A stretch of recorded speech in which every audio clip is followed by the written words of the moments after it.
Friends എല്ലാവർക്കും good morning. അപ്പോൾ എല്ലാവർക്കും ഇന്നത്തെ ഒരു അടിപൊളി വിശേഷത്തിലേക്ക് തന്നെ സ്വാഗതം. അങ്ങനെ ഗീതുവും മാർഗഴിയും കൂടെ പൂര വഴക്കായി. ഫോണിൽ വിളിച്ചിട്ട് അതെ എന്താടി യക്ഷി എന്നും മാർഗഴിയുടെ ചോദ്യം. അത് കേട്ടതും യക്ഷിയോ, യക്ഷി നിൻ്റെ അമ്മുമ്മയടി എന്ന് ഗീതു. അതെ, പരസ്പരം അങ്ങോട്ടും ഇങ്ങോട്ടും അടിയും വഴക്കും, പിന്നെ തെറിവിളിയായി. മാർഗഴിയാണ് കേട്ടോ തെറി വിളിച്ചത്. എൻ്റെ വായിൽ നിന്നും നീ ഇതുപോലുള്ള വാക്കുകൾ കേട്ടോടി എന്നും പറഞ്ഞുകൊണ്ട് പിന്നെ കുറേ നേരം ആരെയും കേൾപ്പിക്കാതെയുള്ള തെറിവിളി കേട്ട് ഗീതുവും രേഖയും പ്രിയയും ഒക്കെ കാതും പൊത്തി നിൽക്കുക. കാഞ്ചനയാണെങ്കിൽ അതൊക്കെ കൊള്ളാലോ എന്നൊക്കെ ആസ്വദിച്ച് ഇങ്ങനെ നിൽക്കുവാണ് ഈ സമയം. നീ എന്താടി ഇങ്ങനെയൊക്കെ പറയുന്നേ? കൾച്ചറില്ലാത്തവളെ. കൾച്ചറില്ലാത്തത് എനിക്കല്ലടി, നിനക്കാ. അതുകൊണ്ടാണല്ലോ നിൻ്റെ ഭർത്താവ് നിൻ്റെ പേര് യക്ഷിന്ന് സേവ് ചെയ്തിരിക്കുന്നത്. യക്ഷിന്നോ? ആര് പറഞ്ഞടി? എൻ്റെ ഭർത്താവ് എൻ്റെ പേര് യക്ഷിന്നൊന്നും അല്ല സേവ് ചെയ്തിരിക്കുന്നത്. എൻ്റെ ഭർത്താവേ എൻ്റെ പേര് എങ്ങനെ സേവ് ചെയ്തിരിക്കുന്നതെന്ന് ഞാനൊന്ന് നോക്കട്ടെ. അപ്പം അതുപോലും അറിയില്ല. അതെ, സ്വന്തം ഭർത്താവ് ചിലപ്പോൾ നിൻ്റെ മുൻപിൽ വെച്ച് നിന്നോട് സ്നേഹം കാണിക്കുമായിരിക്കും. എന്നാലേ അതൊക്കെ വെറുതെയാ. നീ നോക്കിക്കോ, നിൻ്റെ ഭർത്താവ് നിന്നെ യക്ഷിയായിട്ടാണ് കാണുന്നത്, ചൂടല യക്ഷി. ഞാൻ യക്ഷിയാണെങ്കിലേ മറ്റുള്ളവരുടെ ഭർത്താവിനെ തട്ടിയെടുക്കുന്ന നീ മറുതയാടി മറുത എന്നും പറഞ്ഞുകൊണ്ട് രണ്ടുപേരും പൂരടിയായി. അത് കേട്ടതും ഈശ്വര എന്തൊരു കഷ്ടമായത്. അപ്പോഴേക്കും ഗോവിന്ദ് വരിക. എന്താ ഇവിടെ? കണ്ണേട്ടാ നിങ്ങളുടെ മൊബൈൽ കാണിച്ചേ, ഞാനൊന്ന് നോക്കട്ടെ. എന്താ ഗീതു, ഇങ്ങ് തരാനല്ലേ പറഞ്ഞത്? അങ്ങനെ ഗീതു മൊബൈൽ പരിശോധിക്കുക. മൊബൈലൊക്കെ പരിശോധിച്ചോ, പക്ഷേ നിൻ്റെ ഭർത്താവ് നിൻ്റെ പേര് യക്ഷി എന്നാണ് സേവ് ചെയ്തിരിക്കുന്നത്. അതെ, എൻ്റെ ഭാര്യയുടെ പേര് എൻ്റെ ഫോണിൽ ഞാൻ എങ്ങനെ സേവ് ചെയ്തിരിക്കുന്നതെന്ന് നിനക്കെങ്ങനെ അറിയാം?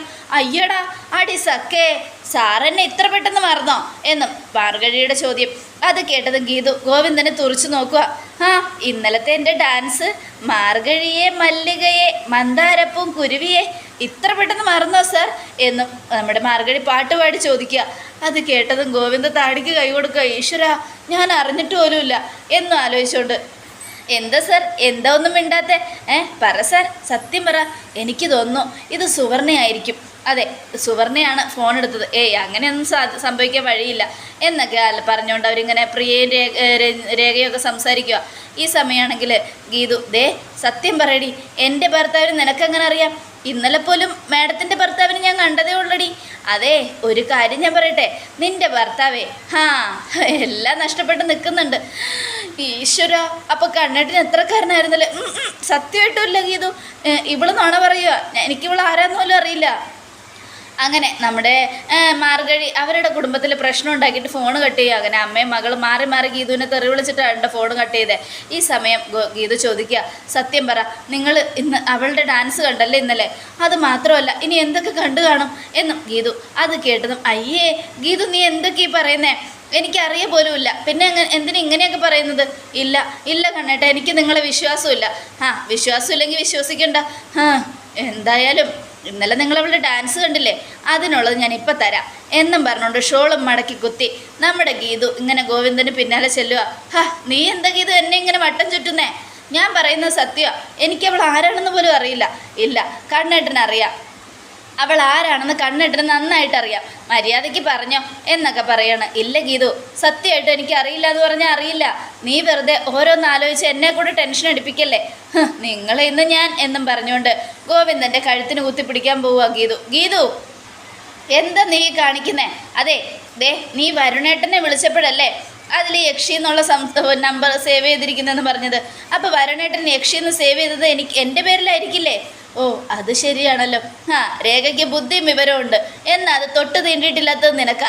അതുകൊണ്ടത് ഇങ്ങനെയൊക്കെ പറയുന്നേ. ആരെങ്കിലും എന്തെങ്കിലും പറഞ്ഞു എന്ന് വിചാരിച്ച് ഉടനെ എടുത്തു ചാടി എൻ്റെ മെക്കിട്ട് കയറുക.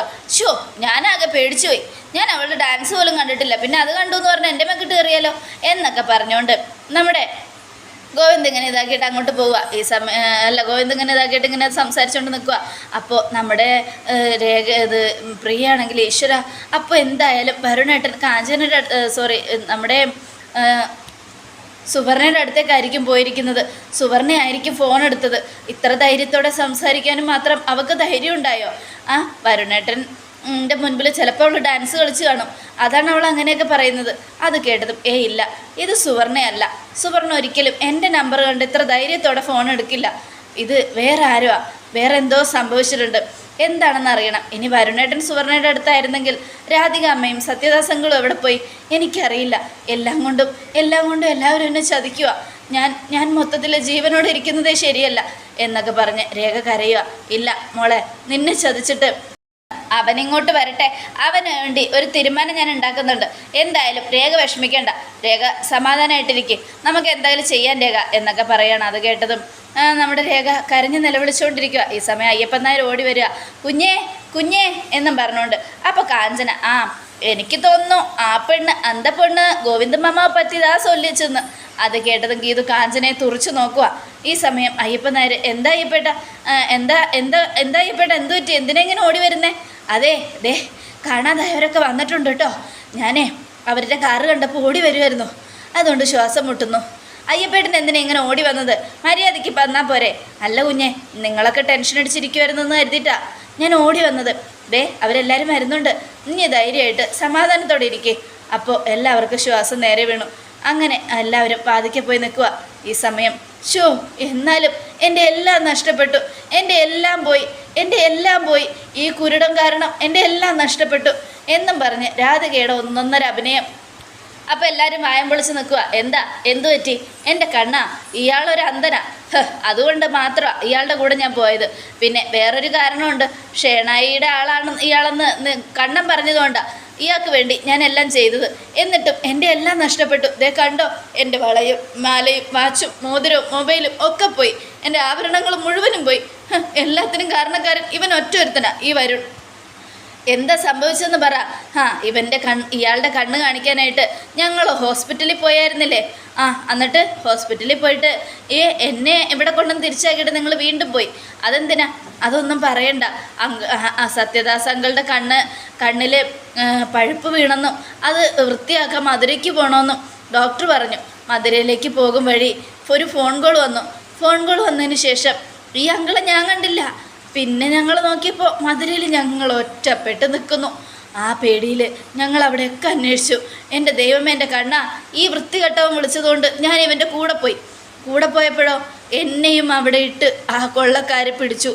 എന്നിട്ട് എൻ്റെ സ്വർണവും വളയും മാലയും പേഴ്സും മൊബൈലും ഒക്കെ അടിച്ചു മാറ്റി കൊണ്ടുപോയി. ഭാഗ്യത്തിന് ഒരിക്കൽ വണ്ടി ഓടിക്കാൻ അറിയാൻ പാടില്ലാത്തതുകൊണ്ട് രക്ഷപ്പെട്ടു, ഇല്ലെങ്കിൽ വണ്ടിയും കൊണ്ടുപോയാനെ. പിന്നെ ഫോൺ വന്നപ്പോൾ നിങ്ങളെങ്ങോട്ടാണ് പോയത് എന്ന് ഗോവിന്ദ് ചോദിക്കുക. ഞാനൊരു അമ്പലത്തിലായിരുന്നു മോനെ. അമ്പലത്തിലോ? അമ്പലത്തിലേക്ക് എന്തിനാണ് നിങ്ങൾ പോയത്? പ്രാർത്ഥിക്കാൻ. വിജയലക്ഷ്മിക്ക് വയ്യായിരുന്നു എന്ന് എനിക്കൊരു ഫോൺ വന്നു. വിജയലക്ഷ്മിക്ക് വയ്യാതായപ്പോൾ എനിക്കത് സഹിച്ചില്ല. അതുകൊണ്ട് ഞാനൊരു ക്ഷേത്രത്തിൽ പോയിരുന്ന് ഭക്ഷണം പോലും കഴിക്കാതെ തപസ്സിരിക്കുമായിരുന്നു, വിജയലക്ഷ്മി ജീവിതത്തിലേക്ക് തിരിച്ചു വരാൻ വേണ്ടി. അത് കേട്ടതും നമ്മുടെ ഗോവിന്ദ് ചോദിക്കുക, എൻ്റെ അമ്മയ്ക്ക് വേണ്ടി പ്രാർത്ഥിക്കാൻ താൻ ആരാ എന്നും. അത് കേട്ടതും സത്യദാസ് ഒന്നും മിണ്ടാതെ ഞെട്ടലോടുകൂടെ നോക്കി നിൽക്കുകയാണ്. അപ്പോൾ രാധിക അങ്ങനെ തന്നെ, എടോ പറയടോ, എൻ്റെ അമ്മയ്ക്ക് വേണ്ടി പ്രാർത്ഥിക്കാൻ താൻ ആരാണെന്ന്. അത് കേട്ടതും ഞാൻ ആരാണെന്ന് നിനക്കറിയില്ലേ കുഞ്ഞെ എന്നും നമ്മുടെ സത്യദാസിൻ്റെ ചോദ്യം. ഇല്ല, താൻ ആരാണെന്ന് എനിക്കറിയാത്തത് കൊണ്ടല്ലേ ഞാൻ ചോദിച്ചത്, താൻ ആരാ എന്നും. അത് കേട്ടതും ദൈവമേ, ഞാനിപ്പോൾ എന്താ പറയുക എന്നും സത്യദാസ് ഇങ്ങനെ ആലോചിക്കുക. എടോ തന്നോടാ പറഞ്ഞത് താൻ ആരാണെന്ന്. അത് കേട്ടതും ഞാൻ ആരാണെന്ന് നിനക്കറിയില്ലേ? എന്നാൽ ഞാൻ പറയാം, ഞാനാണ് വിജയലക്ഷ്മിയുടെ ഭർത്താവ്. അത് കേട്ടതും ഇല്ല, അങ്ങനെ ഒരിക്കലും എൻ്റെ അച്ഛനെ കൊന്നവനെ എൻ്റെ അമ്മ സ്വീകരിക്കില്ല, കല്യാണം കഴിക്കത്തുമില്ല. നിങ്ങൾ വെറുതെ കള്ളം പറയുന്നതാ, പച്ചക്കള്ളം. ഇല്ല, ഞാൻ കള്ളം പറയുന്നതല്ല. വിജയലക്ഷ്മി എൻ്റെ ഭാര്യ, രഞ്ജു എൻ്റെ മകള്. എടോ, ഈ കള്ളവിന് താൻ മനസ്സിൽ വെച്ചാൽ മതി. എൻ്റെ അച്ഛനെ കൊന്ന് കെട്ടിത്തൂക്കിയവനെ ഒരിക്കലും എൻ്റെ അമ്മ ഭർത്താവായിട്ട് സ്വീകരിക്കില്ല എന്ന് എനിക്ക് നന്നായിട്ടറിയാം. അങ്ങനെയുള്ളപ്പോൾ താൻ ഈ കള്ളം പറഞ്ഞിവിടെ വന്നത് എന്തിനാണെന്ന് എനിക്കറിയണം. അത് കേട്ടതും സത്യമായിട്ടും ഞാൻ പറഞ്ഞതാ സത്യം. വിജയലക്ഷ്മി എൻ്റെ ഭാര്യ തന്നെയാണ്. വേണമെങ്കിൽ ചോദിച്ചു നോക്ക്. പറ്റില്ലെന്ന് പറഞ്ഞില്ലേ, എൻ്റെ അമ്മ നിങ്ങളെ കല്യാണം കഴിക്കില്ലെന്ന് എനിക്ക് നന്നായിട്ടറിയാം. അതുകൊണ്ട് ഇപ്പം ഇറങ്ങിക്കൊള്ളണം, താൻ ഇവിടുന്ന് ഇറങ്ങിക്കൊള്ളണം. ഇല്ലെങ്കിൽ എൻ്റെ അച്ഛനെ കൊന്നതിൻ്റെ പേരിൽ തന്നെ ഞാൻ കൊല്ലും എന്നും പറഞ്ഞുകൊണ്ട് ഗോവിന്ദ് കഴുത്തിലൂത്തി പിടിക്കുക. എന്താ കാണിക്കുന്നേ കണ്ണ, വേണ്ട വിട്. എടാ, എന്നാ നീ ഇത്രയൊക്കെ അറിഞ്ഞ സ്ഥിതിക്ക് ഞാൻ ഒരു കാര്യം പറയാം. ഒരേ ഒരു കാര്യം, ഞാൻ വിജയലക്ഷ്മിയുടെ ഭർത്താവല്ലാന്ന് കണ്ടെത്തി, രഞ്ജുവിൻ്റെ അച്ഛനല്ലാന്ന് കണ്ടെത്തി. എന്നാൽ മറ്റൊരു രഹസ്യം നീ കണ്ടെത്തിയോ? ഇത്രയും നാളും നീ വിചാരിച്ച, നീയെ തേടി നടന്ന ആ രഹസ്യം അതെന്താണെന്ന് ഞാൻ പറയാം. വിജയലക്ഷ്മിയുടെ മകളല്ല രഞ്ജു എന്ന് നീ സ്നേഹിക്കുന്ന, കൂടപ്പറപ്പിനെ പോലെ കൊണ്ടു നടക്കുന്ന, നിന്റെ പെങ്ങളെന്ന് വിചാരിക്കുന്നവൾ അനാർക്കലിയുടെ മകളാണ്, അനാർക്കലിയുടെ. അത് കേട്ടതും ഗോവിന്ദൻ്റെ കണ്ണുകൾ ചുമന്നു. കൃഷ്ണമണിയുടെ സൈഡിലെ ആ കണ്ണിൻ്റെ ഭാഗമൊക്കെ അങ്ങോട്ട് ചുവന്ന് ഞരമ്പുകളൊക്കെ കാണാൻ തുടങ്ങി. ദേഷ്യത്തോടെ ഗോവിന്ദൻ ഭാസ്കരനെ തുറച്ചു നോക്കി. എന്നിട്ട് അങ്ങനെയാണെങ്കിൽ നിങ്ങളോടൊപ്പം അവളെയും ഞാൻ കൊല്ലും, അതൊക്കെ ഓർത്തുകൊണ്ട് നമ്മുടെ ഗീതു ആകെ ടെൻഷൻ അടിച്ചു. അപ്പോൾ ഗോവിന്ദ് ചോദിക്കുക, പറയടോ താൻ എന്തിനാ എൻ്റെ അമ്മയ്ക്ക് വേണ്ടി പ്രാർത്ഥിച്ചത്? അത് കേട്ടതും ഹാവൂ അത് സ്വപ്നമായിരുന്നു ഈശ്വര, ഞാൻ ആകെ പേടിച്ചു പോയി എന്നും ആലോചിച്ചുകൊണ്ട് ഗീതു ഇങ്ങനെ നിൽക്കുവാണ്. ഈ സമയമാണെങ്കിൽ നമ്മുടെ ഗോവിന്ദ് ചോദിക്കുന്നത് കേട്ട് ഗീതു, വേണ്ട കണ്ണേട്ടാ വിട്ടേരെ, ഈ സമയത്ത് നമ്മുടെ അമ്മയ്ക്ക് വേണ്ടി പ്രാർത്ഥനയാണ് വേണ്ടത്. അമ്മയെ ഒരുപാട് ആൾക്കാർ വിളിച്ച് ചോദിച്ചില്ലേ, പ്രാർത്ഥിച്ചില്ലേ, അമ്മയ്ക്ക് വേണ്ടി എല്ലാവരും പ്രാർത്ഥിക്കട്ടെ. നമ്മുടെ അമ്മ ജീവിതത്തിലേക്ക് തിരിച്ചു വന്നതിന് കാരണക്കാരായവരൊക്കെ പ്രാർത്ഥനയിലൂടെയാണ് എൻ്റെ അമ്മയെ തിരിച്ചു കൊണ്ടുവന്നത്.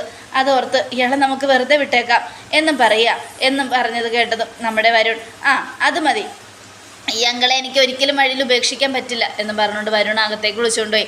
ഈ സമയം നമ്മുടെ ഗോവിന്ദൻ ദേഷ്യപ്പെട്ട് ഇങ്ങനെ നിൽക്കുക. അപ്പോഴേക്കും കണ്ണ എന്താടാ ഇത് ശരിയല്ല, ആ സത്യദാസിനെ പുറത്താക്കണം മോനെ, അവൻ ഒരിക്കലും ഇവിടെ ഇരിക്കാൻ പാടില്ല, അവനിവിടെ നിൽക്കണ്ട കണ്ണ, അയാളെ പറഞ്ഞു വിട്ടേരെ എന്നൊക്കെ പറയുക. അത് കേട്ടത് ഗോവിന്ദ് ദേഷ്യത്തിട്ട് അങ്ങോട്ട് പോവുക. ഗീതവും പോയി.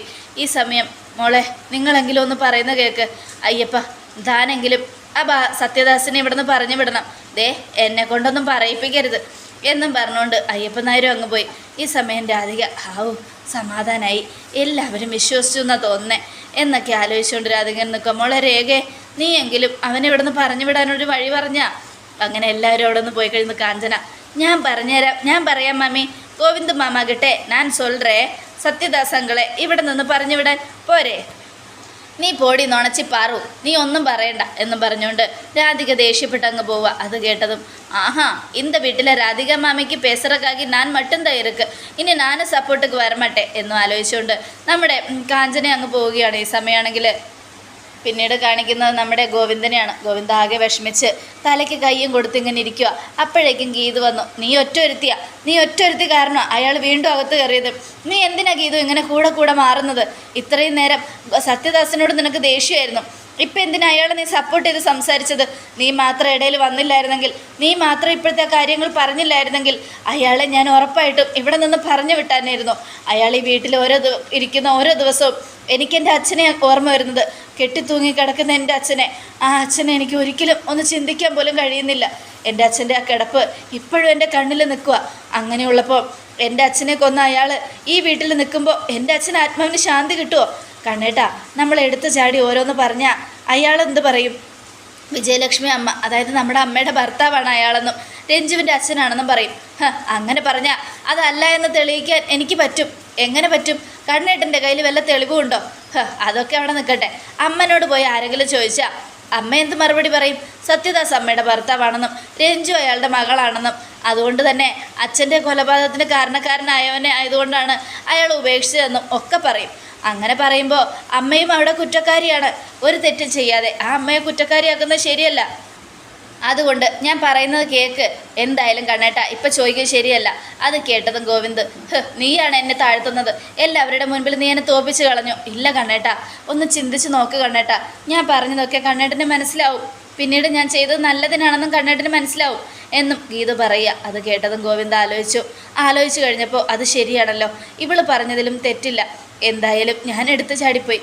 ഈശ്വര, ഗീതു ഇങ്ങ് വാ, കാര്യം അറിയാതെ ഞാൻ നിന്നോട് ദേഷ്യപ്പെട്ടു. ഞാനെങ്ങനെയാ എടുത്തു ചാടി ചിലപ്പോൾ പലതും വിളിച്ചു പറയും.